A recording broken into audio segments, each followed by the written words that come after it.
Hello বন্ধুরা, Shahrukh kitchen with village ফুডে আপনাদের সবাইকে স্বাগত জানাই।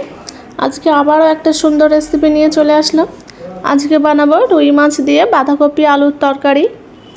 তো এই রেসিপিটি খেতে কিন্তু দুর্দান্ত হয়, গরম ভাতের সাথে বা রুটির সাথেও আপনারা খেতে পারেন। তার জন্য আমি এখানে নিয়ে নিয়েছি বাঁধাকপি আলু আমি লম্বা লম্বা করে কেটে নিয়েছি। এখানে নিয়ে নিয়েছি রুই মাছ, নিয়ে নিয়েছি পেঁয়াজ কুচি, রসুন বাটা, আদা বাটা, আর এখানে নিয়ে নিয়েছি জিরা মরিচ বাটা। মাছগুলো আমি এখন লবণ হলুদ মাখিয়ে নেব।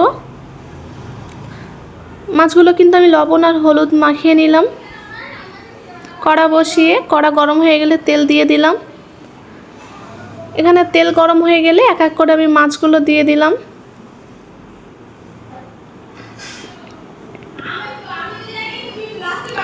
মাছগুলো কিন্তু এক পিঠ ভাজা হয়ে গেছে আমার। মাছগুলো এখন আমি এক এক করে উল্টে দেব।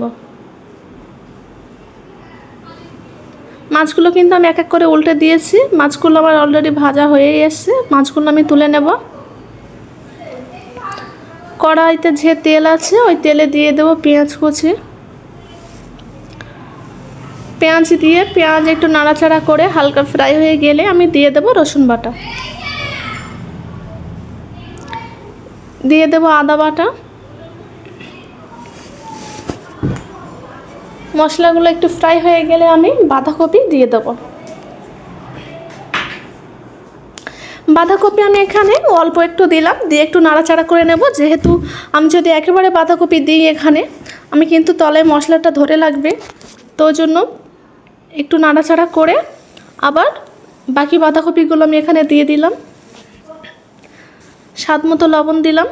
আপনারা এখানে লবণের ভাগটা একটু কমই রাখবেন, যেহেতু বাঁধাকপি নরম হয়ে গেলে অনেক কমে যায়, তখন লবণের পরিমাণটা কিন্তু বেশি হয়ে যাবে।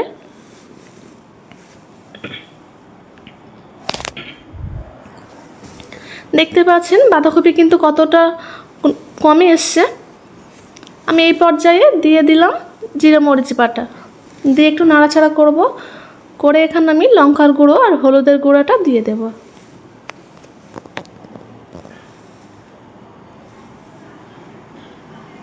তো লঙ্কার গুঁড়ো হলুদের গুঁড়ো দিয়ে আমি একটু নাড়াচাড়া করলাম ভালোভাবে।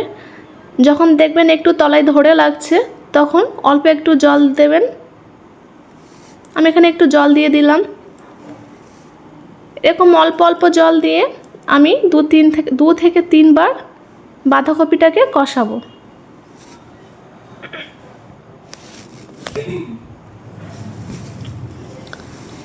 আমি কিন্তু সুন্দর মতো বাঁধাকপিটাকে কষিয়ে নিচ্ছি।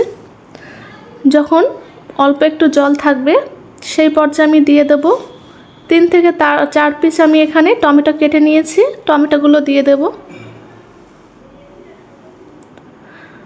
বাঁধাকপিতে কিন্তু টমেটো দিলে অনেকটাই স্বাদ বেড়ে যায়। আমি একটু নাড়াচাড়া করে ঢাকনা দিয়ে রেখে দেব। তখন টমেটোটাও নরম হয়ে যাবে আর বাঁধাকপি আলুটাও নরম হয়ে যাবে। ঢাকনা তুলে দেখব কি অবস্থা। তো দেখুন আমার কিন্তু এখানে বাঁধাকপি সুন্দর মতো কষানো হয়ে গেছে, সিদ্ধও হয়ে গেছে। একটু নাড়াচাড়া করে আমি পরিমাণ মতো জলটা দিয়ে দেব। এখানে আমি পরিমাণ মতো জলটা দিয়ে দিলাম। এখানে আমি জলের ভাগ বেশি রাখবো না, যেহেতু আমি বাঁধাকপিতে জল অতটা রাখবো না। বাঁধাকপিতে বেশি জল রাখলে খেতে অতটা ভালো লাগে না। জলের পরিমাণটা খুব কমই রাখবেন। তোমার জল ফুটে গেলে এক এক করে মাছগুলো কিন্তু দিয়ে দিলাম। এখন আমি ঢাকনা দিয়ে কিছুক্ষণের জন্য হতে দেব।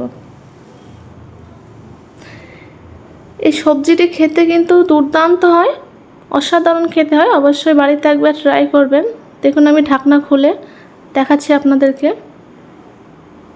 আমার কিন্তু রান্নাটা কমপ্লিট হয়ে গেছে। আমি রান্নাটা নামিয়ে নেব এখন।